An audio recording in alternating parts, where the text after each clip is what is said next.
sine wave? Okay, well, the 2D sine wave is a 3D vortex, right? We all agree, right? And when it does go into self-organization, it generates very specific quantas. Can everybody see this? These quantas are the particles, and this is the wave. You see? The wave and the particle come together naturally when you have a 3D vortex. You all see what I mean? All of a sudden, it's not either a wave or a particle, it's both in the same dynamic. The particle and the wave. Now, when you disrupt that, it'll balance itself back out, right? Pardon me? When you disrupt it, it'll balance itself right back out, just like this. Yeah, you can disrupt it, and you see, you can change the amplitude, but you can get like stable, Chaotic attractor. yeah, stable standing waves, like this one.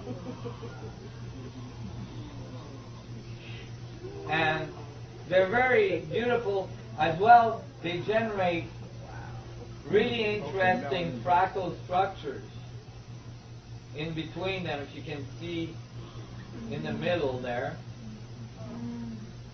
Are those available in church? I wish. I've never been able to find another one of these. And I looked hard and long. And you can continue to create. See, this is, let me see. This is a 2 frequency, right? So again, self-organized. Does that look like anything? Right. Now I had a contact for the petals, or for the lobes in between the intersecting spheres. The spheres are the radiating side of the event horizon. Those radiating spheres intersect, creating standing waves, that is the electromagnetic field. You see that? And so that you can actually make this the one frequency. Let me see if I can get. Let me spin it up. This is one of the interference patterns. Now, a wave of water in the ocean coming onto a beach, is the water molecules coming in a spiral? That's right. The water molecules are moving through the wave. You know, like surfers going through the tunnel? The water molecules are going through the wave like this along the shore. And the wave appears to be moving this way towards the shore. But it's actually a vortex. So, let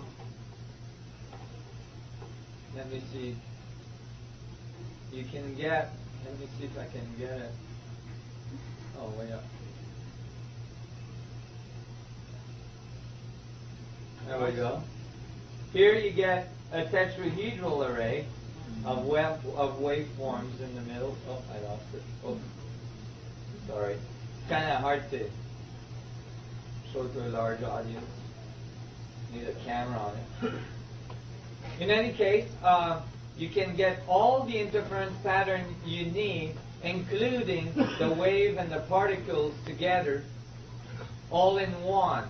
You don't have to have some weird dichotomy between the two.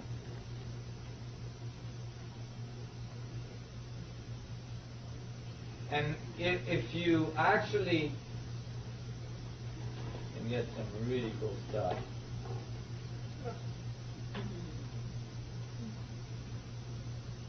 At slow speed. Here's the interference patterns at slow speed. Isn't this neat? If you leave it long enough, does it always naturally organize itself, or is it organizing because you're moving it? It's organizing because I'm moving it. If I change the wave frequency, right, the there's places where the distance, due to the length of the string, will create interference, like here. But then if I change that length, when it's at the right length, then it will self-organize. And when it does, the rate of rotations of the motor changes. You see? And so it has to do with the wavelength and the speed of rotation. So here is my string theory.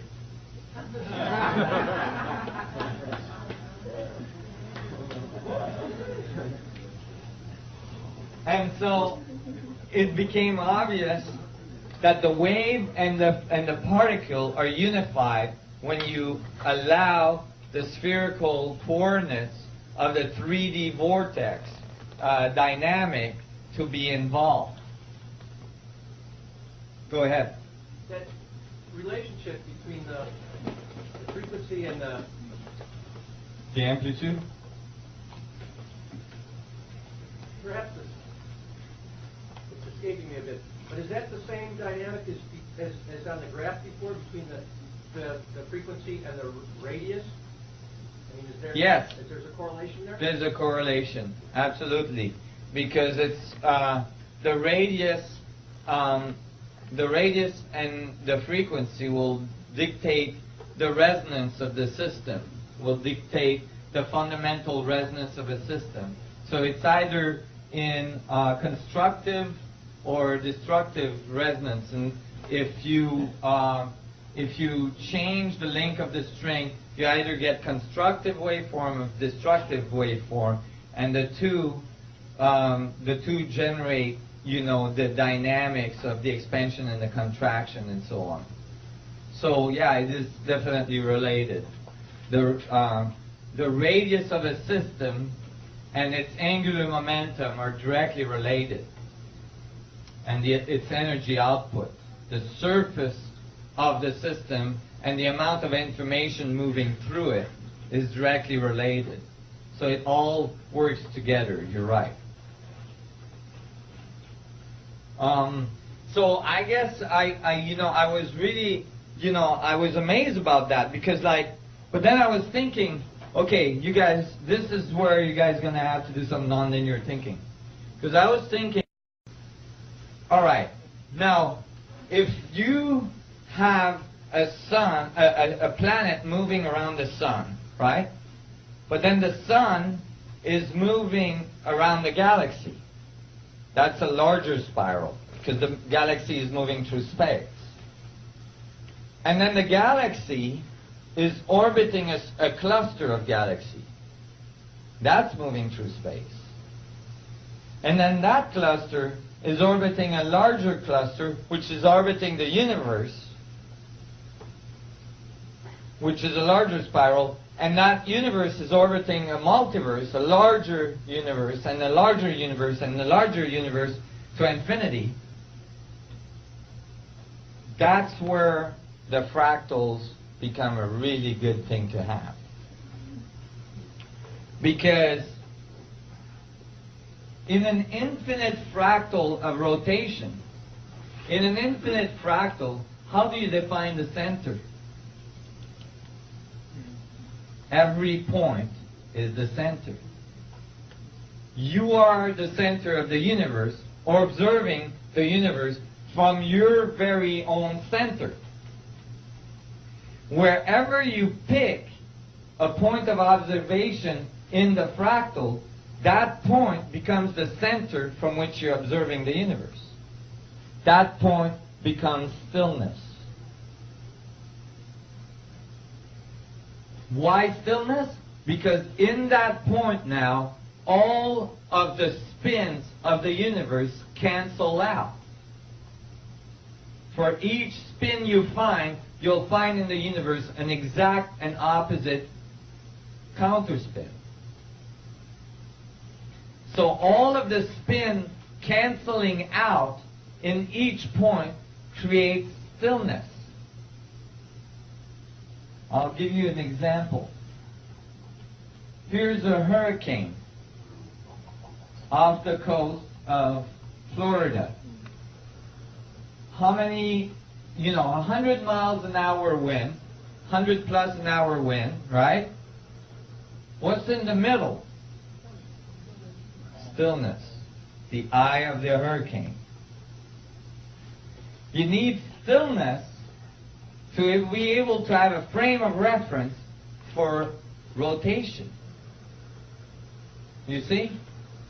And that is how singularity occurs. Singularity is the point at the center of your experience of the universe, that's the point of stillness from which you're observing the universe. This is why, I say the universe is a fractal structure, and then people say, well, if that was true, we would all look the same. Well, we don't all look the same. Why? Because we're observing the universe from our particular point of stillness, our particular point of center. If we all observe this pan from our particular point of center, that means we're all going to get a whole different set of information about this pen. And because we all get a different set of information, we all look different. Can you guys understand? Do you guys understand this? Right. So it's all spin canceling in the middle of all things, creating stillness. From that point of stillness, everything orbits around it. When you know that, then when you look at the galaxy, you find the same dynamics. Right? This is a galaxy. This is a huge fractal level larger than a hurricane. A hurricane is a few hundred miles across. A galaxy is a few thousand light years across. Okay? And it has billions of stars in it. What's at the center of a galaxy? An immense black hole. The point of stillness. Singularity. The point where all spin cancels, creating non-movement, singularity. Yes, the black hole is orbiting, but that's the outside. If you go in towards singularity, further you go, stiller it's going to get, colder it's going to get. Now when I show this to people, when I showed this to physicists almost 12 years ago, I predicted from this theory that the center of all galaxies were going to generate black holes. That all galactic center had a black hole at the center. I got kicked out of physics conference for saying things like that. Well, recently, this data appeared. The largest Hubble the latest Hubble observations are presenting a cosmological challenge as astronomers uncover supermassive black hole at the heart of every galaxy they examine. That is a large prediction, That is not trivial. Go ahead. If you look at these pictures of the galaxy, you see that washed out thing in the middle? Yeah. Right? If you look through like a 10-inch telescope, you don't see that big washout. That's the film getting overexposed, so they see the outer edges. If you look at it through a small telescope, you can see a dot at the center of every one of these galaxies. Yes. And 20 years ago, I thought to myself the same thing. Really? When I started seeing that. Oh, good. That dot you see in the middle of the galaxy is actually some of the brightest objects we observe in the universe. And you never see that in any photos, ever. Mm-hmm. You can only see it through telescopes. Oh, that's good to know.